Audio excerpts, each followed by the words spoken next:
Dans le métro, le docteur Henry impressionne une dame par ses incroyables pouvoirs d'observation. Lorsqu'il s'apprête à obtenir un rendez-vous, un deuxième train apparaît sur les rails et heurte le sien, provoquant un accident horrible. Tous les passagers sont gravement blessés ou morts, et Henry est empalé sur une barre métallique. Il tente d'atteindre sa montre de poche tombée, mais à ce moment-là, il meurt.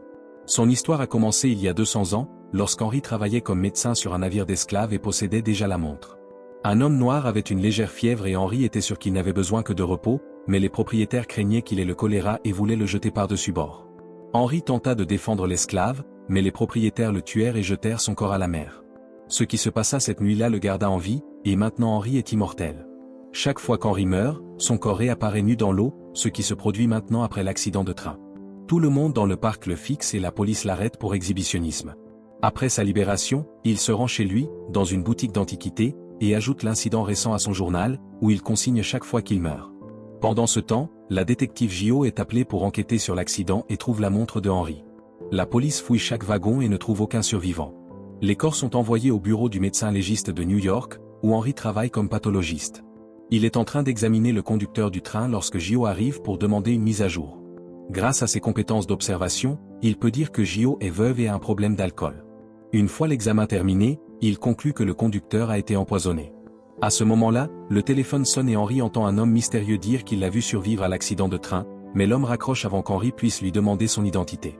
Quelques instants plus tard, Gio vérifie les caméras de sécurité de la station et voit Henry monter dans le train.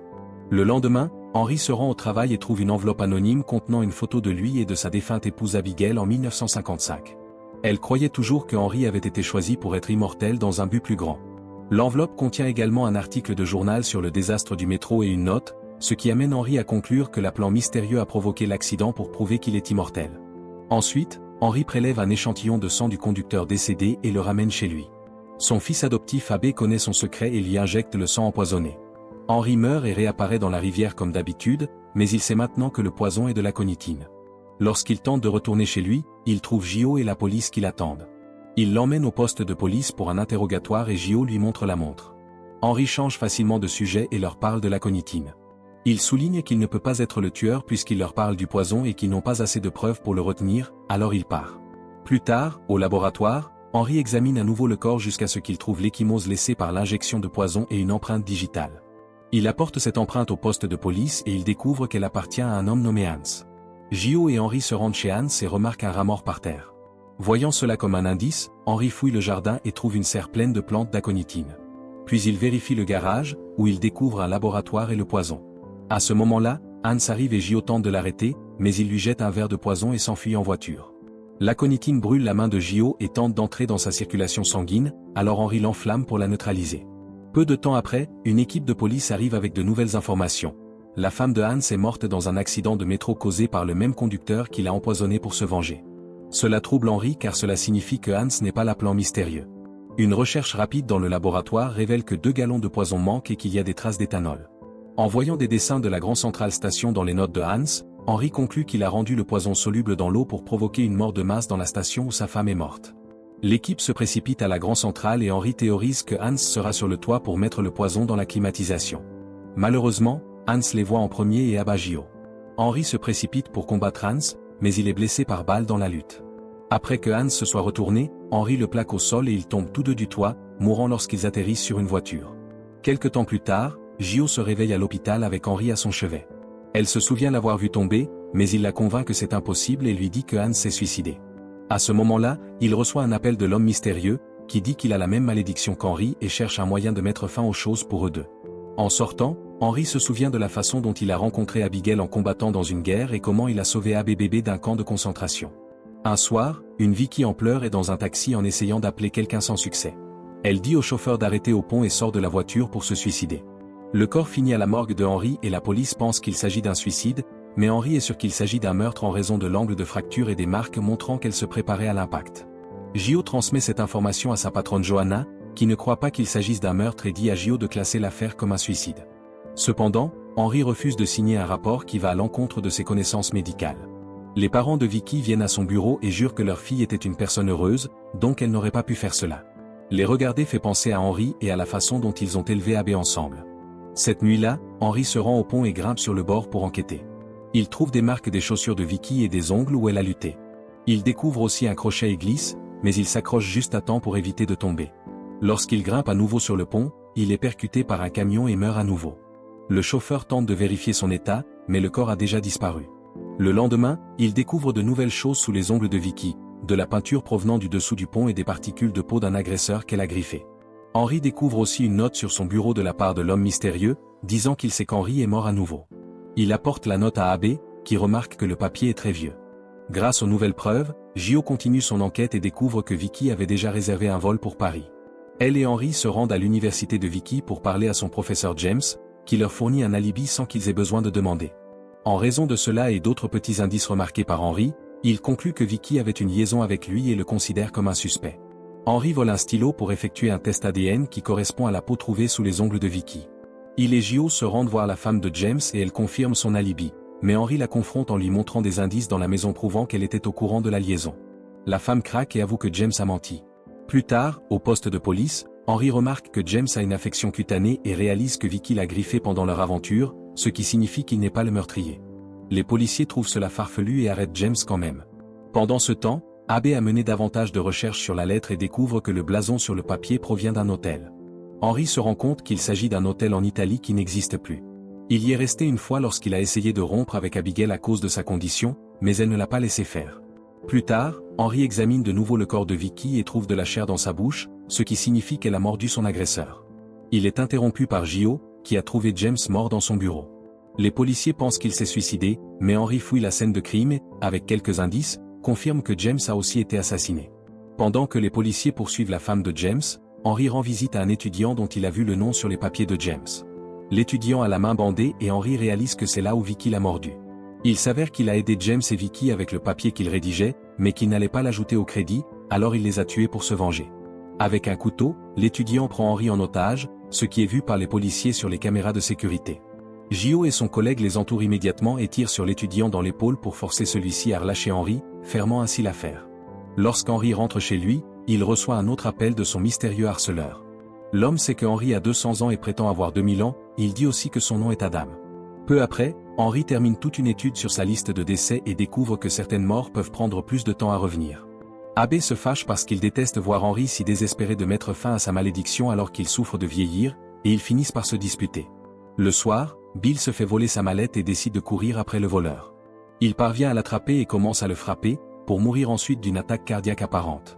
Le corps arrive à la morgue et Henry est surpris de constater que cet homme de 67 ans a une condition physique incroyable pour son âge.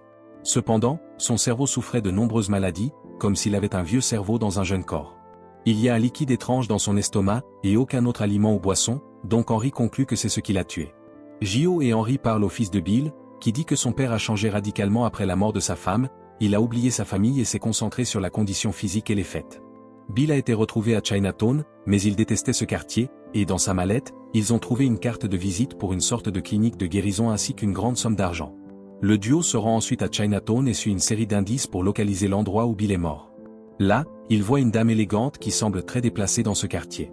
Ils la suivent jusqu'à une porte suspecte portant le même symbole que celui vu sur la carte de visite. Lorsqu'ils entrent, ils découvrent une clinique chère nommée Aterna, dirigée par le Dr Gardner, qui explique qu'Aterna est un supplément qui aide les gens à se sentir jeunes à nouveau. Cependant, il refuse de leur donner un échantillon sans mandat. Henry remarque que Gardner a subi une chirurgie esthétique pour allonger son nez et féminiser sa mâchoire, des choix inhabituels qui signifient probablement qu'il essaie de cacher son vrai visage. Puis il fait semblant de heurter accidentellement une patiente pour lui voler discrètement de l'Aterna. Gio demande une carte de visite à Gardner pour obtenir ses empreintes. Toute cette affaire rappelle à Henry les années 1900, quand les gens vendaient de faux remèdes contre la tuberculose. Après avoir effectué de nombreux tests, Henry découvre qu'Aterna utilise des composés bon marché pour faire des économies. Gio mène également des recherches et apprend que Gardner utilise un faux nom, qu'il n'a pas de formation médicale et qu'il dirigeait une clinique dans laquelle de nombreuses personnes sont mortes. Ils se rendent chez Gardner, qui organise une fête à la piscine. Il explique qu'il ne fabrique pas Aterna, qu'il se contente de le vendre, ce que Henry croit, car il n'a pas la formation nécessaire. Pendant que Gardner se change pour partir avec eux, Henry rencontre une des patientes et remarque qu'elle a des problèmes de mémoire. Soudain, ils entendent un cri de Gardner et se précipitent pour vérifier, mais ils le trouvent tué d'un coup de couteau. La blessure est très précise et faite par un scalpel, ce qui signifie que le tueur a une formation médicale. Plus tard, à la morgue, Henry confirme que le cerveau de Gardner était également affecté par Aterna. Le composé est rempli de prions provenant de tissus infectés, ce qui signifie que les patients boivent des cerveaux humains. Gio et Henri confrontent leur collègue Lucas, qui confirme que 12 corps ont disparu de la morgue. Lucas partage sa routine de la semaine dernière pour vérifier les éventuelles failles, et il réalise rapidement que la seule personne ayant accès au corps est le conducteur d'ambulance. Les policiers se précipitent pour entourer l'homme et le trouvent avec un corps dans l'ambulance. Lors de l'interrogatoire, le conducteur jure qu'il fabrique Aterna, mais Henri ne le croit pas, car il manque de connaissances et de formation. Lorsque la police trouve la liste des patients de la clinique, Henri est choqué de voir Abbé sur la liste. Il se précipite chez lui pour le réconforter, et Abbé explique qu'il ne veut pas être jeune, il s'inquiète simplement de la manière dont Henri va gérer sans lui. Il n'a pas pris d'Aterna parce qu'il trouvait cela trop suspect, mais il a rencontré la chimiste qui l'a fabriqué. Il décrit la chimiste à la police et une recherche de son visage dans le système révèle qu'elle est la sœur d'un employé de la morgue et la petite amie de Gardner. Plus tard, Abbé voit la chimiste dans le métro et appelle Henri pour lui dire qu'il va la suivre. La police se précipite à la station et Henri la trouve en premier, elle explique qu'elle ne savait pas qu'Aterna faisait du mal aux gens. Gardner l'a obtenue d'elle après avoir menacé de la renvoyer dans son pays d'origine. Ce n'était pas sa décision d'utiliser des ingrédients bon marché, c'était aussi Gardner. Elle ressent beaucoup de culpabilité et veut se suicider, mais Henri l'arrête et ferme l'affaire. Lors d'une fête chic dans un musée, Gloria insulte la plupart des invités. Lorsqu'elle descend un couloir, elle remarque que quelqu'un la suit. Quelques instants plus tard, la police examine son corps sans vie. Gio est surprise de voir Lucas là au lieu de Henri. Il s'avère qu'Henri était autrefois ami avec Gloria et cela lui fait mal de voir son corps arriver à sa morgue. Comme Gloria appartenait à l'une des familles les plus importantes de la ville, les journalistes sont curieux de connaître la cause de sa mort, et Lucas mentionne accidentellement à eux qu'il s'agissait d'un meurtre. Bientôt, la nouvelle apparaît dans tous les journaux et la famille de Gloria est furieuse de cette fuite d'informations. Henri prend la responsabilité pour protéger Lucas et il est retiré de l'affaire. Gio invite toujours Henri à enquêter avec elle et ils se rendent au musée, ce qui le met mal à l'aise car il venait ici souvent avec Abigail. En suivant une série d'indices, Henri retrace les pas de Gloria. Il conclut qu'elle a été poussée dans les escaliers puis a essayé de ramper pour s'enfuir. La vérification des caméras de sécurité confirme qu'il y avait quelqu'un avec elle. L'homme sur la caméra est Lance, qui est amené au poste pour un interrogatoire. Il affirme avoir demandé la bénédiction de Gloria car il souhaite épouser sa petite fille, dont le père, Conrad, n'approuvait pas la relation. Lance possède l'anneau de Gloria mais ne l'a pas volé, elle lui l'a donné pour la demande en mariage. Elle lui a dit de suivre son cœur, ce qui semble suspect car elle ne se comportait généralement pas de manière aussi douce. Gloria agissait de façon étrange et Henri fait demander à Gio à propos des symptômes, ce qui le fait penser qu'elle a eu un AVC. Cependant, il est retiré de l'affaire et ne peut pas examiner le corps pour confirmer cela. Il se souvient avoir rencontré Gloria lors d'une soirée au musée et comment elle lui avait dit de se marier avec Abigail avant qu'il ne soit trop tard. Gio tente de parler à la fiancée de Lance et découvre à quel point la famille est dysfonctionnelle. Gloria est décrite comme sans cœur et des rumeurs disent qu'elle prévoyait de couper Conrad de son testament. Conrad vend actuellement les meubles de Gloria aux enchères et Abbé y assiste grâce à son magasin d'antiquités.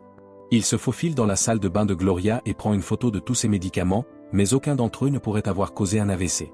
Plus tard, au poste de police, Henri voit Conrad crier après Rhys et remarque que sa main tremble, ce qui signifie qu'il a de l'épilepsie. Henri lui demande quel médicament il prend et confirme que c'est le type de composé qui aurait pu tuer Gloria. Les policiers l'interrogent et Conrad confirme que Gloria l'a déjà coupé de son testament. Il a un mobile, mais la police n'a pas de preuves pour le maintenir en détention. Lorsqu'Henri retourne à son laboratoire, Lucas lui dit qu'il se sentait trop coupable et qu'il s'est faufilé dans la maison funéraire pour prendre un échantillon du foie de Gloria. Henri l'examine immédiatement et confirme que Gloria a été empoisonnée par les médicaments, mais cela s'est produit avant la soirée. La seule personne avec Gloria à ce moment-là était son infirmière. À ce moment-là, un policier apporte un journal annonçant que l'infirmière a hérité de la fortune de Gloria. Pendant que les policiers interrogent l'infirmière, Gio et Henri fouillent la chambre de Gloria. Parmi les cendres dans la cheminée, ils trouvent une lettre brûlée et un verre de champagne manquant, bien que Gloria ne soit pas une buveuse. Henri appelle le poste de police pour poser plus de questions à l'infirmière et se rend compte que la nourriture que Gloria a mangée a accéléré l'effet du médicament, donc il lui a été administré plus tard. Ensuite, il vérifie la voiture de Gloria et trouve le médicament qui l'a tuée. Henri réunit la famille et les policiers pour partager ses conclusions. Gloria était atteinte d'une maladie en phase terminale et avait pris les médicaments pour se supprimer. Cependant, la nourriture qu'elle a mangée a accéléré l'effet plus que prévu, et elle s'est traînée sur le sol pour mourir devant une peinture réalisée par un ancien amant à elle qui a aussi envoyé la lettre brûlée. Après la fermeture de l'affaire, Gio partage une histoire de son mari décédé. En retour, Henri avoue que le musée le met mal à l'aise car c'est là qu'il a proposé à sa femme décédée. Quelques nuits plus tard, une femme élégante quitte un hôtel lorsqu'elle est soudainement attaquée par des ombres. Le matin suivant, Henri et Lucas sont appelés au poste de police car les policiers ont reçu une boîte ensanglantée. Lorsqu'Henri l'ouvre, il trouve un cœur humain à l'intérieur. Après avoir étudié le cœur dans son laboratoire, Henri informe la police qu'il appartenait à une femme et a été retiré alors qu'elle était encore vivante. Il passe en revue les femmes récemment disparues dans le système et Henri les élimine à l'aide de sa logique d'observation jusqu'à ce qu'il conclue que la victime devait être une travailleuse de nuit. Cela lui rappelle le moment où il a enquêté sur les crimes de Jacques l'Éventreur, car il était le médecin chargé de l'étude des corps à l'époque. Le groupe se rend à l'hôtel où la femme travaillait souvent et Henri trouve un angle mort où un criminel pourrait traîner un corps sans être vu. Près de là se trouve une usine de viande et Henri réalise que la victime porte le même nom que l'une des femmes tuées par Jacques l'Éventreur, ce qui signifie qu'ils ont affaire à un imitateur. En fouillant l'usine, les policiers trouvent le corps de la femme morte et Henri est impressionné par tous les détails exacts qui correspondent aux anciens crimes de Jacques. À ce moment-là, Henri reçoit un appel d'Adam, qui connaît l'identité du corps. Henri entend une sirène au téléphone mais aussi dehors, ce qui signifie qu'Adam est à proximité. Il court dehors pour tenter de l'attraper mais ne trouve que son téléphone abandonné. Plus tard, Henri prend le téléphone et le montre à Abbé, qui explique que c'est un téléphone jetable et qu'il ne peut pas être tracé. Il se demande si Adam est en fait Jacques l'Éventreur, car il n'a jamais été capturé. Il ne peut pas partager une telle théorie avec la police, il veut donc suivre l'arme utilisée pour le meurtre. Il y avait un morceau de lame dans le corps et Henri l'a reconnu comme une lame chirurgicale très rare. Abbé entre en contact avec un autre antiquaire qui pourrait avoir eu la lame et vole son carnet de contact. Malheureusement, il est en japonais et il ne peut pas le lire. Pendant ce temps, Henri examine de plus près le corps et découvre que le tueur a fait une erreur. Au lieu de couper le poignet de la victime comme cela s'est réellement passé, le tueur a utilisé la forme que les journaux ont décrite incorrectement. Cela signifie que le tueur n'est pas Jacques et qu'il a regardé de vieux articles de presse. Gio et Henri se rendent à la bibliothèque et remarquent que la dernière personne à avoir emprunté l'ancien journal a utilisé un autre nom du dossier de l'Éventreur. Un deuxième nom sur la liste a la même écriture et est toujours dans la bibliothèque. Le gars les voit les regarder et fuit immédiatement, donc le duo commence à le poursuivre. Le suspect laisse tomber son sac pendant que Gio continue à le suivre, mais Henri s'arrête pour le regarder et trouve la lame. À ce moment-là, il reçoit un appel d'Adam, qui est sur la scène du crime et dit à Henri qu'il a manqué un détail. Il semble que le criminel copie plusieurs tueurs célèbres et pas seulement Jacques. Il y a une blague d'Alia sur la scène du crime et Henri la trouve aussi dans le carnet du suspect. Gio attrape le gars et l'emmène au poste pour un interrogatoire. Il explique qu'il est l'auteur de romans graphiques sur des démons qui inspirent des meurtres et que tout cela était de la recherche. Certains de ses fans sont très intenses et l'ont suivi, donc cet homme a fui Gio parce qu'il pensait qu'elle était une autre fan folle. D'après les commentaires que les fans laissent sur sa page web à propos de fantasmes de meurtre, il pense qu'un fan est derrière les meurtres et utilise ses bandes dessinées comme guide. Henri et les policiers vérifient les bandes dessinées et confirment que le meurtre pourrait avoir été copié d'elle. Bientôt, un autre corps est retrouvé dans le parc et ce meurtre est une copie exacte du célèbre cas de la Black Dahlia. Dans la bouche de la victime, il y a un morceau de nylon, ce qui signifie que le prochain crime ressemblera au Boston Stranglé. Il y a une feuille près du corps qui ne provient d'aucune des plantes du parc. Il ne pousse qu'à Brooklyn, alors les policiers cherchent sur la page web de comics les fans qui vivent dans cette région. En suivant l'IP du message, l'équipe de police fait irruption dans une maison et arrête un adolescent nommé Devon. Pendant l'interrogatoire, Devon continue de se comporter de manière très étrange et arrogante, pensant qu'ils n'ont pas suffisamment de preuves pour l'inculper. Les parents crient sur Johanna, qui révèle que certaines chaussures dans la maison de Devon correspondent aux empreintes retrouvées sur la scène du crime. Avant que les parents ne partent chercher un avocat, Henri leur dit qu'il a la preuve d'un achat dans une antiquaire. Ignorant les réprimandes de Gio à propos de preuves volées, Henri va voir la marchande d'antiquités et lui rend son livre. Il lui parle de l'enquête policière et en retour, la marchande lui dit que ce n'est pas Devon qui a acheté la lame, mais son père. Quand Henri quitte le magasin, le père de Devon l'attaque et lui poignarde les poumons. Ensuite, l'homme entre dans le magasin et capture la marchande d'antiquités. Il commence à l'étrangler mais est interrompu par Henri, qui est prêt à se battre même dans cet état. Après une longue lutte, les deux hommes tombent dans les escaliers et Henri est sous le choc, alors le tueur marche sur son dos. L'homme monte ensuite à l'étage et est bloqué par Gio, qui lui tire dessus lorsqu'il essaie de sortir son arme. Dans le sous-sol, Henri est trouvé par Adam, qui ne veut pas que leur secret soit découvert pour l'instant. Il tue Henri en lui tranchant le cou pour faire disparaître son corps. Le lendemain, Gio clôt l'affaire tout en gérant le fait qu'elle a tué une personne. Henri reçoit un autre appel d'Adam, qui lui dit que ce n'est qu'une question de temps avant qu'Henri ne devienne lui aussi un meurtrier. Un peu plus tard, un vicomte britannique nommé Colin Cavendish se prépare à épouser une américaine nommée Emily. Cependant, il n'est pas à l'aise avec tout l'argent que son beau-père, Norman, gaspille pour la fête. Le lendemain, Colin est retrouvé mort au milieu de Central Park. Gio trouve étrange qu'un vicomte se promène dans le parc au milieu de la nuit et qu'il ait été tué sans avoir été volé. Henri pense que les blessures sur le corps n'ont pas de sens et se souvient qu'il n'y a pas de vicomte Cavendish, ce qu'un policier confirme après avoir appelé l'ambassade britannique. Cela signifie que ce type est un imposteur. Plus tard, au laboratoire, il découvre que Colin est blond mais qu'il avait teint ses cheveux. Cela fait rappeler à Henry toutes les fois où il a peint de faux cheveux gris sur sa tête pour faire semblant de vieillir. Ses voisins finissaient toujours par le rattraper et il était obligé de déménager dans une autre ville avec sa famille. Dans le présent, il trouve de petites paillettes d'or dans la plaie du cou de Colin et des gravillons dans ses autres blessures. La courbure de sa bouche indique également qu'il est américain. Les coutures très spécifiques et étendues de ses vêtements font comprendre à Henry qu'il partage un tailleur. Gio et Henry vont voir le tailleur, qui n'a aucun indice car Colin a payé tout en liquide. Il leur dit que Colin a pris un costume de mariage et le duo se rend ensuite au registre des mariages.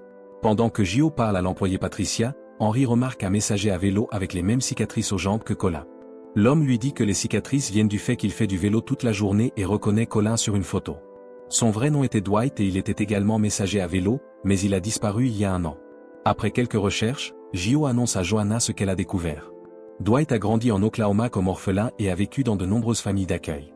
Il est arrivé à New York et a travaillé comme messager, mais n'a jamais gagné assez d'argent pour rencontrer une femme comme Emily, qui est riche grâce à l'entreprise de son père. Lorsqu'Emily arrive au poste de police, ils doivent lui dire la vérité sur l'identité de son fiancé. Au laboratoire, Lucas trouve un chèque déchiré dans la poche de Dwight. Il reconstitue les morceaux pour découvrir qu'il s'agit d'un chèque d'1 million de dollars de Norman. Gio et Henry vont voir Norman, qui marche avec une légère boiterie qu'il attribue au golf. Il lui pose quelques questions et Norman mentionne accidentellement que Dwight venait de l'Oklahoma, ce que la police n'a pas dit à personne. Henry trouve un morceau de tissu sur le mur qui appartient au costume de Dwight et conclut qu'il y a eu une dispute entre lui et Norman. En fait, le club de golf de Norman correspond à l'une des blessures de Dwight. Norman est emmené au poste et son avocat donne au policier une déclaration écrite. Il dit que Norman a bien frappé Dwight avec un club de golf chez lui, mais qu'il ne l'a pas poignardé plus tard dans le parc. Apparemment, Dwight avait tout avoué à Norman et comptait le dire à Emily aussi, espérant s'enfuir avec elle si elle l'acceptait encore. Norman a également un alibi pour l'heure du décès. Plus tard, Henry examine à nouveau le corps de Dwight et découvre que la blessure causée par le club de golf avait été soignée. Henry réalise que quelqu'un l'a toujours aidé, car un garçon de campagne de l'Oklahoma n'a pas les moyens d'imiter un lord britannique. En consultant un catalogue pour savoir où il a acheté les vêtements chers, il voit un stylo en or et suppose que c'est l'arme du meurtre. Les policiers enquêtent sur les achats de Dwight et apprennent qu'il utilisait la réduction d'employés de Patricia. L'équipe fouille l'appartement de Patricia et trouve de nombreux livres sur le savoir-vivre, un tissu taché de sang et une photo de Dwight avant sa transformation. Il suppose que Patricia a tué Dwight parce qu'il est tombé amoureux d'Emily pour de vrai au lieu de fuir avec Patricia et l'argent de l'escroquerie. En vérifiant les caméras de sécurité, il découvre que Patricia formait et fréquentait Dwight. Patricia ne travaille plus depuis que l'enquête a commencé et son visage est maintenant sur des affiches de recherche partout en ville. L'après-midi, Henry va au cimetière avec Abbé et il voit Emily lors des funérailles de Dwight, trop proche du procureur de son père. Henry voit aussi Patricia rôder, alors il la suit avec Abbé tout en appelant Gio. Patricia est finalement arrêtée et emmenée au poste, où elle jure qu'elle est innocente. Elle confirme que Dwight a rompu avec elle et qu'il avait l'intention de dire la vérité à Emily la nuit du meurtre. En entendant parler de Central Park, Patricia révèle que Dwight a été tué à l'endroit même où il a demandé Emily en mariage. Le groupe va dans le parc et fait une petite reconstitution qui prouve qu'Emily n'avait pas la force de tuer Dwight, sans parler du fait qu'elle a un alibi. Quelqu'un a dû tuer Dwight pour garder Emily près de lui, alors les policiers décident de l'arrêter pour tendre un piège. Le soir, l'avocat de Norman va dans le parc chercher le stylo en or qu'il a enterré après le meurtre pour confirmer que les policiers ne l'ont pas trouvé. Les détectives l'entourent et l'arrêtent immédiatement. Il s'avère que l'avocat est amoureux d'Emily et a tué Dwight pour l'empêcher de s'enfuir avec elle. En donnant à Emily des nouvelles de l'enquête, Henry et Gio lui assurent que Dwight l'aimait vraiment et a déchiré le chèque parce qu'il ne voulait pas de l'argent. Ensuite, Henry prend un taxi pour rentrer chez lui et découvre que le chauffeur est son mystérieux harceleur Adam. Il y a quelques minutes, Adam a tué le véritable chauffeur de taxi et volé la voiture pour tromper Henry. Il commence à conduire comme un fou à travers la ville, tout en pointant du doigt que Henry ne croit pas qu'il soit immortel. Pour le prouver, il utilise un pistolet pour se supprimer et son corps disparaît. Le véhicule perd le contrôle et tombe dans la rivière. Henry pousse toutes les portes et fenêtres, mais échoue à les ouvrir, alors il se noie. Lorsqu'il revient à la vie, des policiers le voient nager nu et l'arrêtent. Au poste, Joanna exige une explication, alors Henry dit qu'il est un somnambule. Joanna lui dit que c'est bien d'être excentrique, mais cela ne peut pas continuer car cela mettra en danger sa crédibilité. Les autres officiers se moquent de l'incident, mais Gio montre de l'inquiétude, ce que Henry ignore. Au laboratoire, Lucas montre à Henry le dernier corps, qui est le chauffeur de taxi. Il n'y a qu'une seule blessure qui indique qu'il a été poignardé avec une épée. Puis Henry dit à Abbé ce qui se passe et Abbé lui reproche d'avoir poursuivi Adam seul. Il veut que Henry demande de l'aide à Gio, mais Henry se souvient du moment où il a fait confiance à l'une de ses autres épouses avec son secret et qu'elle l'a envoyé dans un asile. Henry prend quelques épées du magasin d'antiquités pour faire des tests, mais aucune d'elles ne correspond à la blessure. Bientôt, les policiers trouvent le taxi dans l'eau et le sortent pour chercher des indices. La douille du tir d'Adam est sous le siège et un détective la reconnaît comme une balle d'un vieux pistolet. Gio veut obtenir de l'ADN des rayures sur le siège arrière, mais Henry lui dit que l'eau a dû l'avoir lavé. Elle trouve aussi la montre de Henry, alors il prétend qu'il l'a juste fait tomber. Cette nuit-là, Henry et Abbé vont à la rivière chercher l'arme. Lorsqu'ils la voient enfin flotter dans l'eau, Henry se prépare à sauter pour la récupérer, mais ils sont interrompus par la police. Henry est emmené au poste à nouveau et il dit à Johanna qu'il cherchait des indices, alors on lui permet de partir. Gio le vérifie et lui dit qu'il aura peut-être besoin d'une thérapie, mais elle lui offre aussi une oreille s'il en a besoin. Cela lui rappelle son séjour à l'asile et tous les traitements horribles que les médecins lui ont infligés. Henry décide quand même de